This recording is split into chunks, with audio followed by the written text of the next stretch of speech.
In fact, in my constituency and my state were in the second phase, finished on the 26th of April. So since then, I've had the great privilege of traveling around the country and seeing for myself how much the people of India want change. They want change in Delhi. They want an end to being lectured to with insincere speeches that are not followed by any tangible benefits for the ordinary people of India.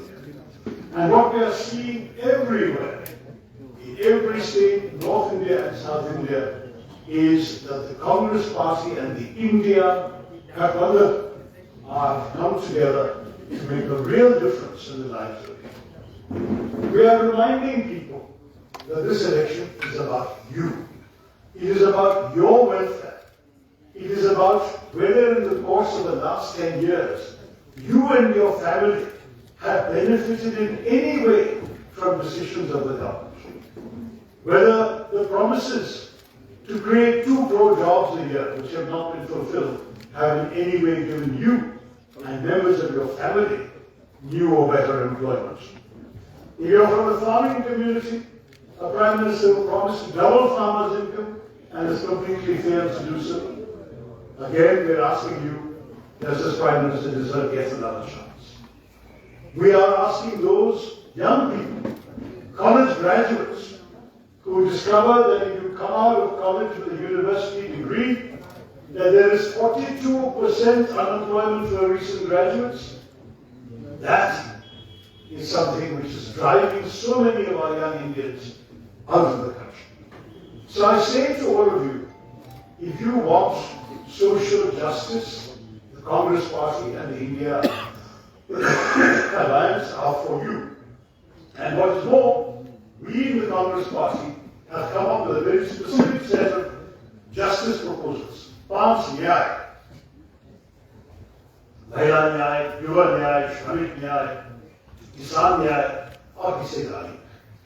हम चाहते हैं कि सब जन को हमारे देश में न्याय के साथ जीना, डिग्निटी के साथ जीना उनका हक है और हम ये देने के लिए तैयार हैं। I hope you've seen our campaign literature. I was a member of the Manifesto Committee. We have done some serious work on what the country needs to see happening. And we have also committed to undoing some of the damage that this government, coming to government from business, can be given to the poor, the marginalized, the disenfranchised, the excluded. We believe in inclusive India. We believe economic growth should be for everybody. And we do not believe in discriminating on the basis of religion, on the basis of caste, on the basis of region, on the basis of language. If you are Indian, you're an Indian citizen, you have the same rights as every other Indian citizen, and the Congress Party and the India Alliance will stand up for your rights.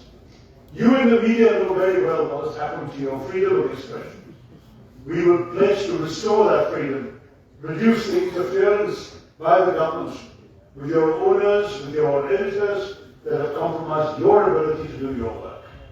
We want once again to create an India where in the words, the immortal words of Rabindranath Tagore, of great Gurudev, an India where the mind is without fear and the head is held high. That is not the India that most of us are living in today. We are seeing fear everywhere. We are seeing heads down everywhere. We want to change that and give us once again the India that our freedom fighters fought for. So I'll stop there. I'll be happy to take the questions in English or in Hindi. जरूर हिंदी में पूछिए या अंग्रेजी में पूछिए, मलयालम में पूछ सकते हैं, लेकिन unfortunately मजाक कर रहा था, आप हिंदी में पूछिए, जवाब देने के लिए तैयार। धन्यवाद। सर, अभी तक जो चुनाव हुआ है उसमें इंडिया जो अलायंस है उसको कहाँ देखते हैं आप, कितनी सीटें? हाँ, बहुत आगे। आप देखिए, भाजपा को वैसे भी काफी कठिन स्थिति थी क्योंकि 2019 में सारे राज्य में जहां वो मजबूत थे वहां मैक्स आउट कर दिया। आपको याद है 6 राज्यों में उनको सारी सीट मिल गए, 3 राज्यों में 1 सीट छोड़ के बाकी सब मिल गए, 2 राज्यों में 2 सीट छोड़ के बाकी सब मिल गए। ये 11 सीट में उनका एक ही रास्ता है नीचे जा रहे हैं हर जगह। अब देखिए हरियाणा में कुछ नहीं मिला है, इस बार हमें कम से कम 5 से 7 सीट मिल रहे हैं। राजस्थान में कुछ नहीं मिला, अब लोग कह रहे हैं कि 10-12 सीट तक राजस्थान में हम जीत सकेंगे, शायद उससे भी ज्यादा, क्या एक राज्य कर्नाटक में हमें सिर्फ 1 सीट मिला था, और अभी कह रहे हैं कि कर्नाटक में 15 से 17 सीट मिल सकते हैं। तेलंगाना में हमें मेरे ख्याल में 3 सीट थे, अभी लोग कह रहे हैं कि 10 से 12 हो सकता है। तो कांग्रेस बढ़ते जा रहे हैं और भाजपा नीचे जा रहे हैं। इसके साथ हमारे एलायंस जो है, हमारे सहयोगी पार्टी जो है, बिहार में आप देखिए कितना शानदार प्रदर्शन हमने देखे हैं आरजेडी तेजस्वी यादव जी की पार्टी से। महाराष्ट्र में देखिए हमारे सहयोगी बढ़े, मतलब उनके आंकड़े बढ़ गए हैं, और जो आला में काटे भाजपा के साथ चले गए थे, उन पार्टियों को सीट मिलना बहुत मुश्किल लग रहा है। तो आप पूरे भारत में देखिए, हर इलाके में देखिए, सरकार बदलने का इशारा ही मिल रहा है।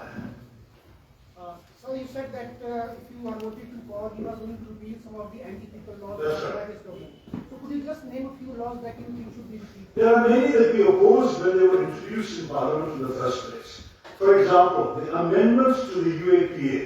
The UAPA was a law the UPA had brought in, but they have amended it in such a way that the government can declare anybody to be a suspected terrorist, can jail him or her, and does not need to produce him before a court. There is no question of bail, and there is no need even to charge the person. Now, under this unfortunate amendment, which we opposed in the court, we've had journalists stuck in jail for 2-3 years for trying to do their job. We've had student protesters stuck in jail for 2-3 years. We are seeing the weaponizing of a law that is actually hurting innocent Indian citizens with no legal chance to prove their innocence. We believe this is absolutely wrong. Similarly, we don't believe that religion has any place in citizenship. As far as we are concerned, the Citizenship Amendment giving fast-track citizenship to refugees from neighboring countries is fine, but there should have been no reference to religion. And we would repeal or amend the references to religion in order to make sure that any person deserving in the categories covered by the law is considered without reference to their religion. Because in the constitution that Dr. Ambedkar gave us, it says very clearly that your religion is relevant in this country. Every citizen has complete freedom of worship. And that is an important principle we must uphold. These are just 2 examples. I think by the time we get through this, there will be about another 25 of them. But the idea is we want to preserve the constitutional integrity of the country by ensuring that many provisions of these anti-people laws that abridge the rights and freedoms of Indian citizens are removed so our rights and freedoms are back.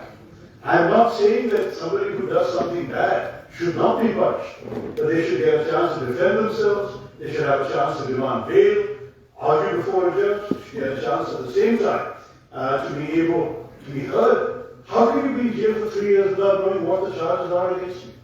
That's just one example. क्या इस बार RSS Congress को support कर रही है? कहा देखिए आपने, देखिए कांग्रेस पार्टी सबकी पार्टी है, लेकिन अब तक हमें जो कुछ हम पूरे देश में देखे हैं, आरएसएस की अपनी ही पार्टी है, वो आजकल देश चला रहा है। तो इसलिए मैं नहीं कहूंगा कि आरएसएस हमें समर्थन है। हम देख रहे हैं कई इलाके में कि भाजपा आरएसएस की मर्जी क्या इतनी ज्यादा नजदीक होती करीब नहीं हो, लेकिन वो आप उनसे पूछिए दोनों तरफ से कि क्या हो रहा है, हमें तो मालूम नहीं, लेकिन हम तो ना माना ना मिला उनके समर्थन। सर, प्रधानमंत्री नरेंद्र मोदी लगातार कह रहे हैं कि SC ST और OBC का आरक्षण मुस्लिम कम्युनिटी को देना चाह रही है कांग्रेस। आज भी उन्होंने एक इंटरव्यू में कहा है। देखा मैं प्रधानमंत्री से पूछना चाहता हूँ, मैं भी पढ़े विषय हूँ, तो मैनिफेस्टो कमेटी का अंत था, हमने ये न्याय पत्र जो हमने पब्लिश किया है, ये है हमारी मैनिफेस्टो। उसने बताइए कहाँ, कौन से पेज में, कौन से पैराग्राफ में लिखा है कि हम ऐसे करने का इरादा है। मोदी जी का ये बात है, उनकी मैनिफेस्टो तो कोई इम्पैक्ट नहीं रहा, कोई उनकी मैनिफेस्टो की तो चर्चा नहीं कर रहा। चर्चा हमारे मैनिफेस्टो पे है क्योंकि हम जनता के आवश्यकता समझ के हमने मैनिफेस्टो लिखा है। बेरोजगारी के खिलाफ हमने क्या क्या लिखे हैं, हमने कैसे करेंगे पहले नौकरी पक्की, हम कैसे लेके आएंगे लोगों को इस देश में जीने का हक, ये सब अपना मोदी जी कुछ नहीं कहते, लेकिन जो मैनिफेस्टो में नहीं लिखा है, जो कोई सोचा भी नहीं, अब मैं कह सकता हूं कोई मीटिंग को मिस नहीं किया, इस विषय पर चर्चा भी नहीं हुई है मैनिफेस्टो कमेटी में, इसको लेकर कि यह कांग्रेस पार्टी के साथ। और एक और चीज आप याद रखिएगा, आरक्षण दो किस्म के होते हैं हमारे देश में, केंद्र आरक्षण है और राज्यों का आरक्षण। हर प्रदेश में अपने अपने यथार्थ हो सकता है। तो अगर 2-3 राज्यों में सिर्फ उनके राज्य में ओबीसी रिजर्वेशंस के भीतर कुछ मुस्लिम कास्ट को भी मिले हैं, वो तो उस प्रदेशों की रियलिटी है, वो सिर्फ कांग्रेस के प्रदेश नहीं है। कर्नाटक में जब था भाजपा की कांग्रेस, डीएमके है तमिलनाडु में, केरला में कांग्रेस भी रहे, लेकिन जो भी है इस प्रदेश में, वेस्ट बंगाल में तमाम कांग्रेस की है, जो भी है, अंत में अभी आपको बताया कि कलकत्ता हाईकोर्ट ने एक स्टैंड लिया इस विषय पर कि मुख्यमंत्री अभी जा रही है सुप्रीम कोर्ट। तो अगर अदालत के सामने इस विषय है तो कोई कुछ नहीं कर सकेंगे जब तक अदालत ने कहा कि ये होगा या नहीं होगा। लेकिन जो इस देश में अब तक हुआ है, इसके बेसिस में प्रधानमंत्री ये कैसे करने लग सकते मानते हैं, हमारे मैनिफेस्टो में ये नहीं है। जरूर साहब, मेरा सवाल ये है कि अक्सर चुनाव के वक्त ये चलता है, हिंदू मुस्लिम या आरक्षण की बात होती है, आप तो खुद यूएन में रहे हैं, क्या ये इंडियन पॉलिटिक्स में सही है? देखिए ऐसा नहीं है, मैं 2-3 चीज कहना चाहता हूं इसके बारे में। मुझे बहुत बुरा लगा, एक भारतीय नागरिक के रूप में हम प्रधानमंत्री जी का स्थान हम इज्जत करते हैं, ये महान व्यक्तियां प्रधानमंत्री रहे हैं, हम कभी भी अपेक्षा नहीं की कि इस किस्म के स्थान से, इस प्रधानमंत्री के पद से हम इस किस्म के लफ्ज, इस किस्म के शब्द सुन सकें उनके मुंह से। ये बहुत बुरा लगा। हमें प्रधानमंत्री से आपके माध्यम से प्रधान की प्लीज इस किस्म की बातें मत कीजिएगा, डिसेंट है आपकी पोजीशन, आपके स्थान का गरिमा और उनकी मर्यादा जरा प्लीज आप सुरक्षित रखिएगा, इस किस्म की बातें मत कीजिएगा। दूसरी बात मैं कहना चाहता कि इस किस्म की बात वैसे भी क्या कर रहा है, देश को बांटना चाहते हैं आप लोग। क्या प्रधानमंत्री पूरा देश का प्रधानमंत्री नहीं है, सारे भारतवासी का प्रधानमंत्री नहीं है? 20 करोड़ लोगों को आप अलग करना चाहते हैं इस किस्म की बातों के साथ। तीसरी बात, चुनाव में हमारे मन में क्या है, 2014 से 24 तक जो कुछ हुआ और 24 के बाद क्या होने वाला है, ये है हमारे चिंता। लेकिन प्रधानमंत्री से बात कीजिए, आप औरंगजेब के बारे में सुनेंगे, आप 1984 के बारे में सुनेंगे, आप बहुत दूर ऐतिहासिक विषय पे मैं ये किया होता अगर मैं होता 1970 इस किस्म की बात मैं समझ नहीं पाऊंगा। आप भविष्य के बारे में पूछिए, आप कब क्या करेंगे हमारे बेरोजगार युवाओं के लिए, वो 2047 के अमृतकाल के बारे में बोला था। इस किस्म की राजनीति कैसे चलेगी? अगर आप चुनाव लड़ते हैं, आप लोगों को आपकी रिपोर्ट कार्ड दिखाओ, आप क्या किए उनके लिए 10 साल से, और रिपोर्ट कार्ड दिखाने के बाद आप जनता से माफ मांगिए, यह है आपकी जिम्मेदारी। और जनता की भलाई है सरकार की जिम्मेदारी। मंदिर बनाना, प्राण प्रतिष्ठा करना सब अच्छे के लिए उसका जगह है, लेकिन सरकार का प्रथम रिस्पॉन्सिबिलिटी क्या है हमारी जनता के लिए, और उसमें क्या क्या है मोदी जी प्लीज समझाइए। Prime Minister, he has succeeded in running sort of presidential form of election, a presidential form of election. So much so that people don't even bother who their candidate is and they just vote for him. So is it a failure on the part of Congress and the opposition to give him such a platter, like he's able to run such a... We are not given the best. So the problem in our situation is this. We are seeing a parliamentary system being run presidentially. And that is because his party has been complicit in the creation of a personality cult that has never been seen in this country before. You get a vaccination for COVID, you get his picture on the certificate, not yours. You go abroad, and people say, this is not your photograph. They know that it's our Prime Minister's photograph, it's not laughing. But that's what's happening. You go and get ration in a village, it comes, the bag comes with Mr. Modi's photograph. You go to a railway station, you see a kiosk saying take selfie with Modi. What is happening to our country? This is only in North Korea that such things used to happen. But that is what is going on. And as a result, everything becomes about the supreme leader. You sit in Parliament, you ask a minister a question about some program. He will begin by saying, under the wise leadership of Prime Minister Narendra Modi, I have done this. We are asking a minister to be accountable for his ministry to Parliament, to which he is accountable. Where is the Prime Minister coming? Doesn't the BJP, that's the way the system is run. So the question I'm asking you is that normal? Is that natural? Is that how it should be? Is it how it's ever been in 70 years of Indian democracy? The answer bluntly is no. And we have had, we just sadly, yesterday marked the 60th anniversary of the passing of Jawaharlal Nehru. Jawaharlal Nehru was a man who not only did not encourage a personality culture, he came to Parliament every day that Parliament was in session.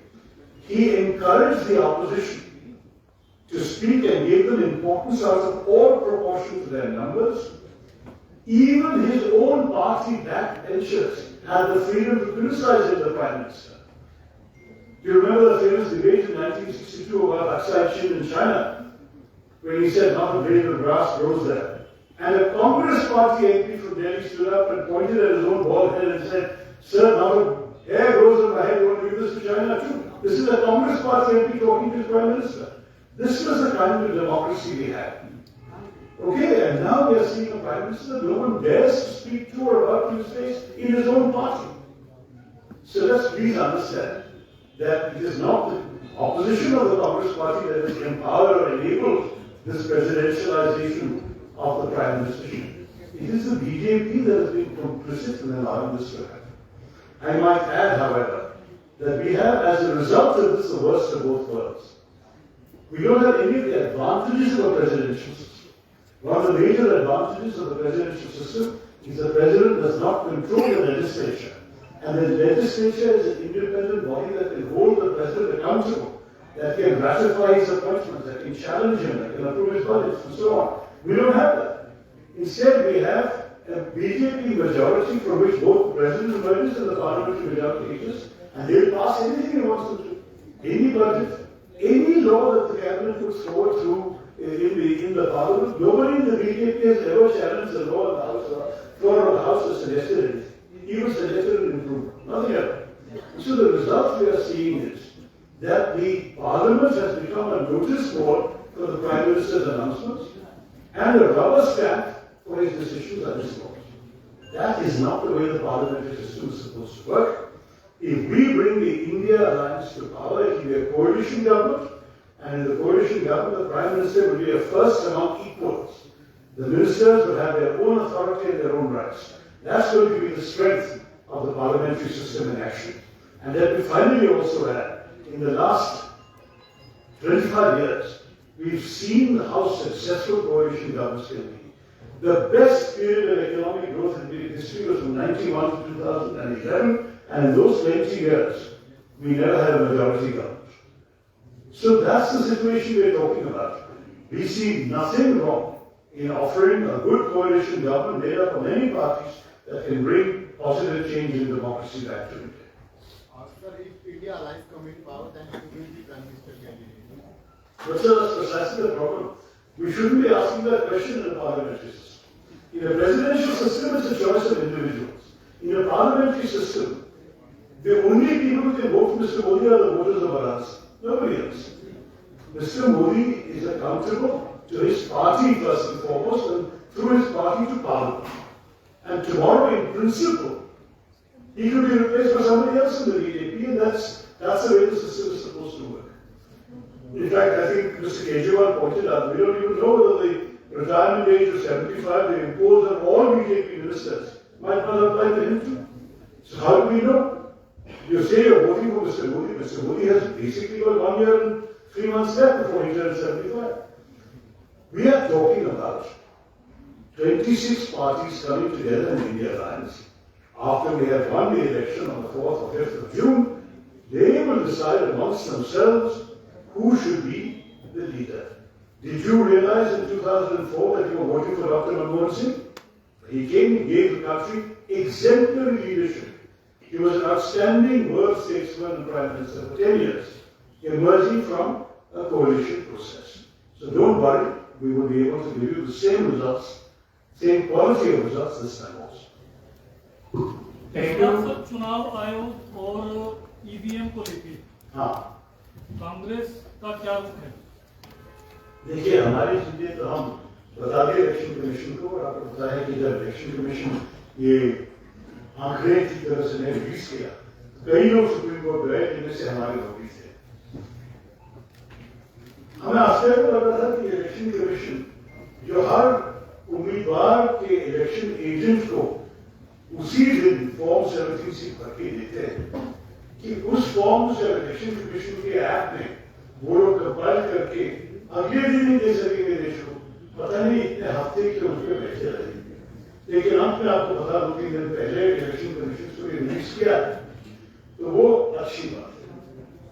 EVMs के बारे में हम नहीं चाहते हैं कि EVMs को डरा के लोग वोट नहीं करें। ये हमारी लोकतांत्रिक हक है और हमारी रिस्पॉन्सिबिलिटी, हमारी जिम्मेदारी है, जाके वोट करनी चाहिए। अगर अंत में लगा कि कुछ अजीब सी चीजें चल रही है तो कांग्रेस पार्टी दूसरे विषय को उस पर देंगे, लेकिन हम सबसे कह रहे हैं कि आप जाइए वोट कैंडिडेट्स नेम्स और फोटोज अपलोड करने के लिए। तो उस वक्त अगर कुछ गड़बड़ हो गए हैं, आपको ये सॉफ्टवेयर 45 दिन तक रखा जाएगा रिजल्ट्स के बाद, और नंबर 2 कैंडिडेट को पूरा हक है कि पैसे देके अपने एक खर्च में उसका। Please don't worry so much about EVMs that you don't cast your vote. You must cast your vote. You must vote and exercise your democratic freedoms and discussion. ये बड़ी जरूरी है। ओल्ड पेंशन स्कीम को जारी जी sir, old pension scheme को जारी की गई है। ओल्ड पेंशन स्कीम जी, यही बात। हिमाचल में था वापस ओल्ड पेंशन स्कीम दे रहे हैं, और ओल्ड पेंशन स्कीम में नेचुरली पीपल के बेनिफिट्स जरा सा बेहतर, ये मैं भी समझ रहा हूँ। आपका प्रश्न पूरा सुन नहीं था। How do you see financially burden on state government? ये देखिए, एनपीएस सरकार के लिए बेहतर है और ओपीएस पेंशनर्स के लिए बेहतर है, ये भी सही है, क्योंकि सरकार अपने अकाउंट्स बैलेंस करने के लिए सब कोशिश करते होगी। यही कारण है उनका वो आदमी भी लिया है। मुझे अजीब सा लगा कि जब भारत के आर्मी पूरा दुनिया भर जाना जाता है कि ये प्रोफेशनल आर्मी है, कि इस आर्मी को आप खराब करके लोगों को 6 महीने ट्रेनिंग देके उनको जवान बनाते हैं और 3-4 साल के बाद उनको छोड़ भी देते हैं। ये बिल्कुल I can understand the logic of this, except कि सरकार अपने ऐसी चीजें हैं हमारे देश में जिसपे सरकार को खर्च करने की जरूरत है।